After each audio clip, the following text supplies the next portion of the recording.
स्वः तत्सवितुर्वरेण्यं भर्गो देवस्य धीमहि धियो यो नः प्रचोदयात्.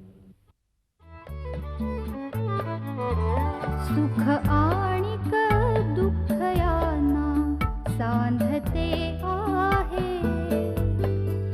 जीवनाशी ती कधीची भांडते आहे.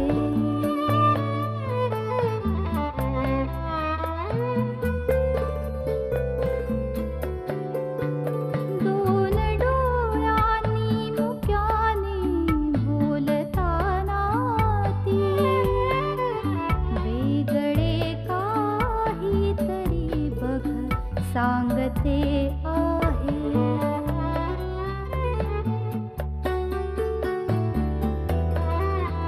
जीवनाचे एक गाणे गात जाताना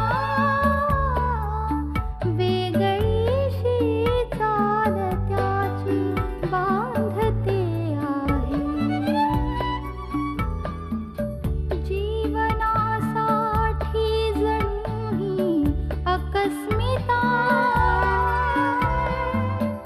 सुखाणिक दुःख वेडी अवंतिका.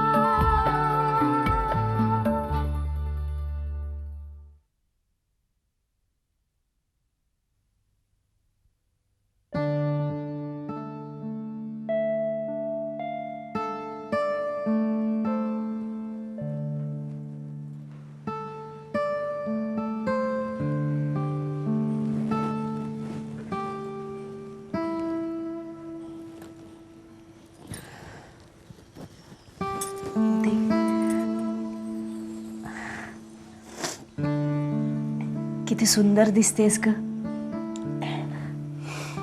चल निघायचं.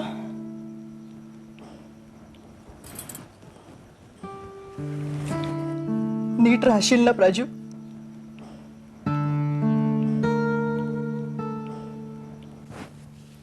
माझं पाऊल निघत नाही ग जायला.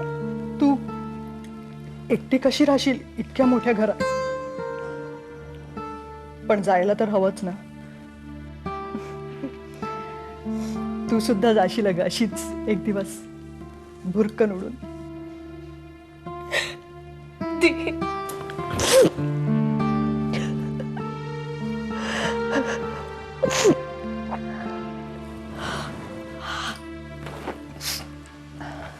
चल आता. चल.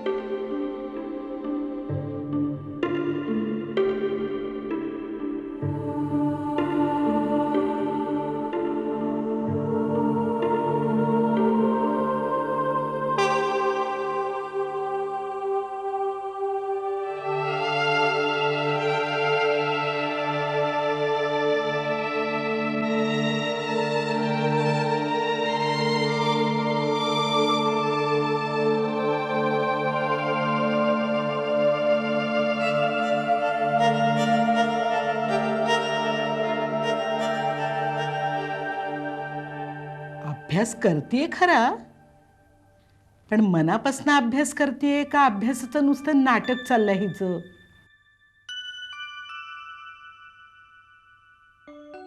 काय हिच्या मनात आहे काही कळत नाहीये. पण जरा गोडी गुलाबीनच घेतलं पाहिजे. तसा काही पत्ता लागू द्यायची नाही.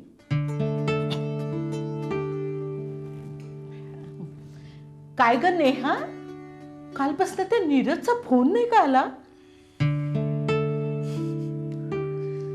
का गाई करमत नाही का तुला? काय चेष्टा करतेस होय माझी? का ग मग तू असं का विचारतेस? तुला तर आवडत नाही ना त्यांनी मला फोन केलेला, मी त्याला फोन केलेला. फोनचं काही नाही ग, पण फोनचं बिल खूप वाढतं ना म्हणून काळजी वाटते बघ. नाही बाकी तो तरी काय उगाच काही फोन करत नाही तुला. तुझ्या अभ्यासाबद्दलच तो विचारत असतो नाही का?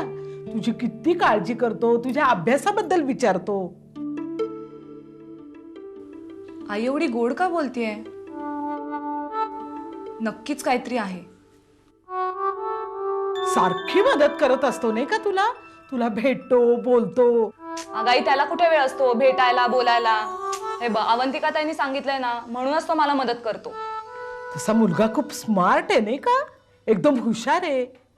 पण काय गो, आजकाल फारसा येत नाही का आपल्या घरी? पण तू एवढ्यात भेटणार आहेस का त्याला कुठं बाहेर काही अभ्यासा करता? आई हे बघ, मला अभ्यासाचं एवढं टेन्शन आलंय ना, या 2 सब्जेक्टची रिव्हिजन, नंतरची रिव्हिजन, त्याला कुठे भेटत बसू? नाही नाही, म्हणजे भेटायला काय हरकत आहे त्याला? नाही म्हणजे प्रॉब्लेम विचारायला भेटायला काय हरकत आहे त्याला? आई, मला जर का प्रॉब्लेम झाले ना, तर मी सरांना विचारीन. नीरजला कशाला विचारू? आणि तू एवढी का काळजी करतेस? काय पोर आहे, ताकाच तूर लागू देत नाहीये. काय ग नेहा, तुझं काही प्लॅनिंग वगैरे ठरलंय का? कशाचं? नाही नाही, म्हणजे तुझ्या करिअर बद्दल विचारतेय ग मी. अगं आई, आता तूच मला बजावलंयस ना की मेरिट लिस्ट मध्ये यायचं म्हणून, आणि मेडिकलला ऍडमिशन सुद्धा मिळवायला हवी. हो ते आहेच. माई प्लीज आता मला डिस्टर्ब करू नकोस आणि मला माझा अभ्यास करू दे. हो हो हो, कर कर, तुझा अभ्यास कर बे, अभ्यास कर.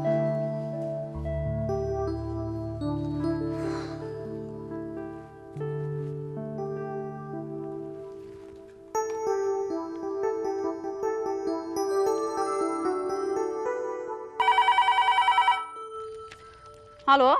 हॅलो प्रियम. हाय नेहा, बोला काय चाललंय? काही नाही ग, अभ्यास करत होते. तर आमच्या मातोश्री. का ग, काय केलं तुमच्या मातोश्रींनी? काही नाही ग, नीरज वरून सारखी पिळत होती आणि गोड बोलून सगळं काढून घेण्याचा प्रयत्न करत होती. ओ असं आहे का? बर. माझ्यापेक्षा आईच विचारत होती की 2 दिवस झाले तरी नीरजचा फोन कसा नाही आला. 2 दिवस झाले फोन नाही आला नीरजचा? ओ ग, मग आमच्या बालाला खूप ललू येत असेल ना शोना. It's okay. गप ग प्रियम, चेष्टा करू नकोस माझी. पहिलेच मी एवढी डिस्टर्ब झालीये. पण खरंच का नसेल फोन केला त्यांनी? डोंट वरी यार, आज ना तो उद्या करेल फोन. खरंच तो खूप गडबडीत असेल. राहू दे, तू अभ्यास कर व्यवस्थित. ओके ओके, बरं, बाय.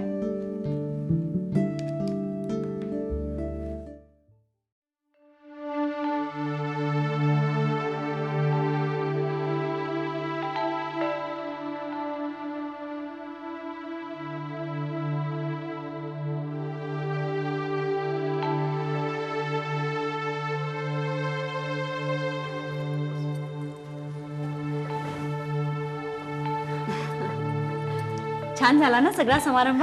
हो ना, शॉर्ट अँड स्वीट. अनिशला मोठा समारंभ नकोच होता. पण त्यामुळेच ना छान झालं, सुटसुटीत एकदम. हो, अरे प्राजक्ता कुठे दिसत नाही? ती रूम सजवते. हो. बोलावलेले सगळे रिश्तेदार आले होते नाही? हो ना, ती डॉक्टर अंकलची मुलगी शमा सुद्धा आली होती. किती छान दिसते नाही ती. केवढे प्रॉब्लेम झाले होते तिचे पहिल्या लग्नात, पण आता सगळं काही छान चाललंय तिचं. तिचा मुलगाही खूप छान आहे ना. अब हमें भी पोते का इंतजार रहेगा.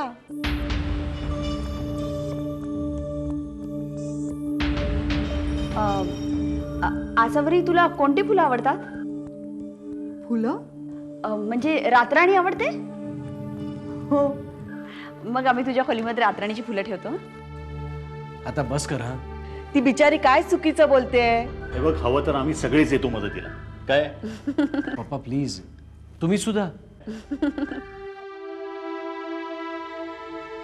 अरे प्राजक्ता, तू अशी एकटी का कोपऱ्यात उभी आहेस? आ जाओ बेटी, बैठ जाओ यहाँ पर. नाही, मी इथेच ठीक आहे. प्राजक्ता, बहन को विदा देखते हुए दुख हो रहा है?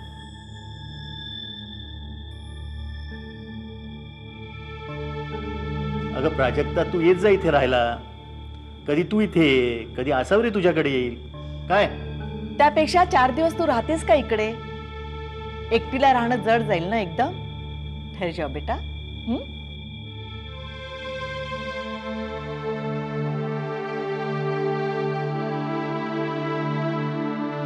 ठीक आहे.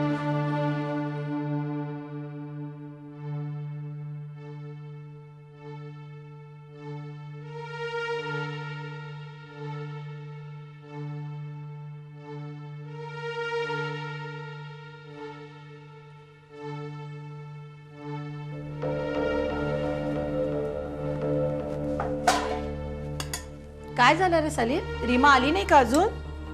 नाही ना, तिचीच वाट बघतोय. अरे मग मोबाईल कर ना तिला. अगं आई, केला होता का मगाशी, तेव्हा म्हणाली बॅटरी संपत आली. त्यामुळे आता कॉन्टॅक्ट सुद्धा करता येत नाही. अरे येईल की एवढ्यात, नको एवढी काळजी करू. पण तिला स्वतःला फोन करायला काय होतं? मोबाईलची बॅटरी संपली तर लँडलाईन वरनं करायचा ना फोन. चालायचं, जॉबच तसा आहे तिचा. एकटीच येणार आहे का? नाही, तो आहे ना समीर बरोबर. बरं झालं, कुणीतरी आहे ना तिच्या बरोबर. आई, तुला सांगतो, या सिरियलमुळे तिचं पार्ककडे दुर्लक्ष होतंय ना, तसं आता मी सुद्धा डिस्टर्ब व्हायला लागलोय. अरे या सगळ्या गोष्टी करण्याची काही गरज आहे का? अरे करिअर करते ती, चिडायला काय झालं एवढं त्याच्यात? आली वाटतं.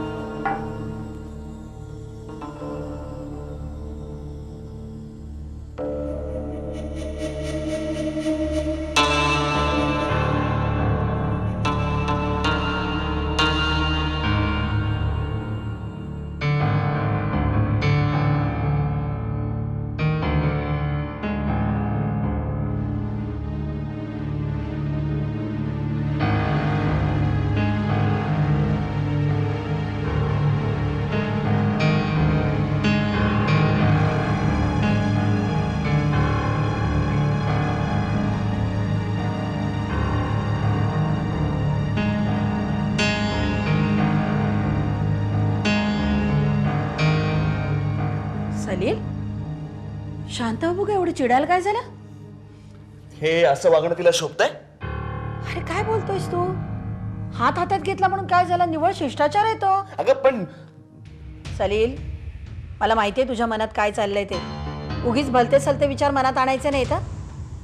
रीमावर विश्वास नाहीये का तुझा? तसं नाही का, पण हे सलील काय रे, तू तुझ्या ऑफिस मधल्या कलिग्स बरोबर वागतोस, तुझ्या मैत्रिणींच्या बरोबर वागतोस, तेव्हा काय सोहळ्यात असतोस काय रे? अरे फॉर्मॅलिटीज आहेत त्या माझ्या बरोबर काम करतात. पण बघ, तुझंच उत्तर तुला मिळालं. सलील, तुझं ना हे अतिप्रेमामुळे झाले. पॉझिटिव्ह झालायस तू. शांतपणाने घे बरं, आणि तिच्यावर अजिबात चिडायचं नाही काय? येस.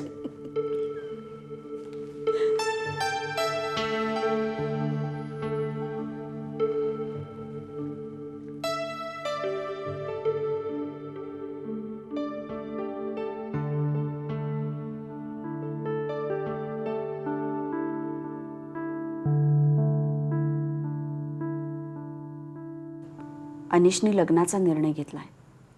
खरंच मला इतकं बरं वाटतंय. Asawar is definitely a good match for him. अनिशला अशीच बायको हवी होती, समंजस, हळुवार आणि पारदर्शक. पण नियती किती विचित्र असते नाही. सुखाचा घास समोर ठेवल्या ठेवल्या दुसऱ्या हातानं काढून घ्यायलाही कमी करत नाही. अनिशच्या याही संसाराच्या नशिबी फुलण्याआधीच कोमेजून जाणं लिहिलंय.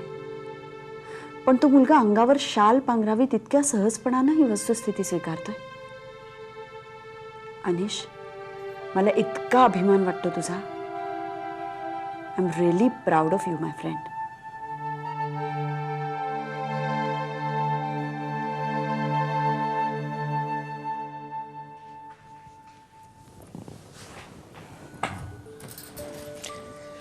कसं वाटतंय? छान वाटतंय. मलाही सगळं टेन्शन गेल्यासारखं झालंय. खूप हलकं हलकं वाटतंय मला. आधी लग्नाचं टेन्शन, त्याआधी मम्मी पप्पांना विचारण्याचं टेन्शन, आणि हो त्याआधी तू हो म्हणशील की नाही याचं टेन्शन. मी का नाही म्हणणार होते? तुमचा अंदाज कुठे लागत होता मला. का रे? काय, तुझ्या जवळ आलो की तू दूर पळायचीस. ओठावर एक, नजरेत एक.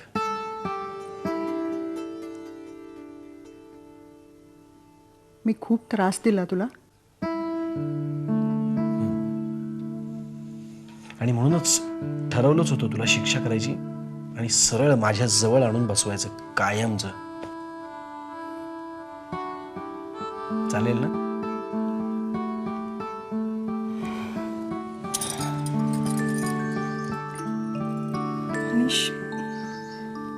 हे असं सुखाचं दान इतकं भरभरून मला मिळेल असं मला खरंच वाटलं नव्हतं. I am so happy, really really happy.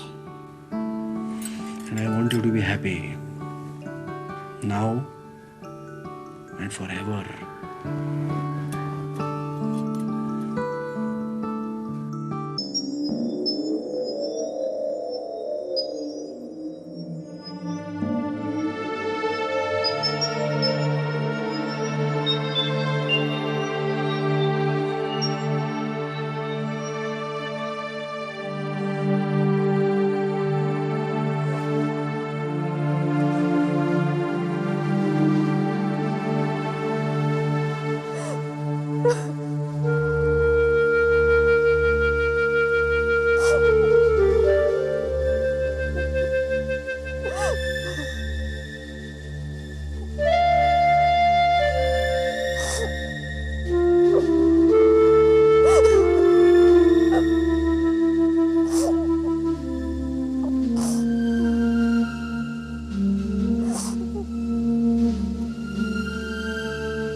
चूक झाली आज माझ्या हातून.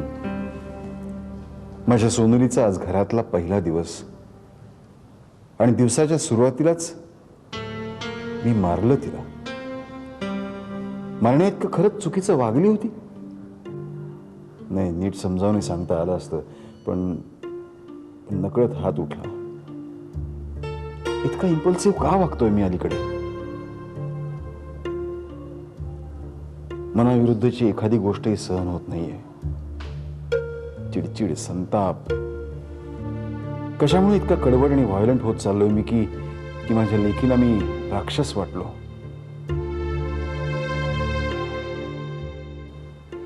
जुईवर कुणाचा राग निघाला?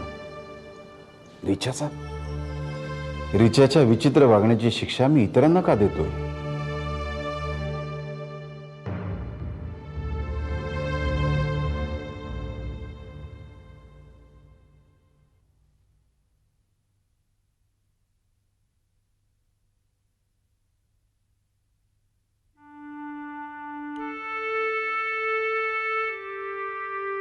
असं का होतंय मला? हे असं का वाटतंय? खरं तर एकटा असल्यावर मला सिगरेट किंवा दारू याचीच साथ होती आजपर्यंत, पण आज तेच नको वाटतंय. एक काळ असाही होता की आता जगण्यात काही अर्थ नाही असं समजून या दोघांमध्ये मी बुडून घेतलं होतं स्वतःला. पण आता आतून कुठेतरी जगण्याची उर्मी दाटून येते. काहीतरी नवीन करावं, नवे प्रोजेक्ट्स करावे, नवीन निर्मिती करावी असं आतून वाटतंय कुठेतरी. हे असं का होतंय? हे असं का वाटू लागलंय? मी आर्याला भेटतो, खेळतो, बोलतो तेव्हा आपण त्याच्यासाठी काहीतरी करायला पाहिजे अशी एक उमेद कुठेतरी जागृत होते. त्याचमुळे कदाचित हे असं वाटत असावं. आर्यामुळेच. आर्यासाठी मला काहीतरी करायला हवं.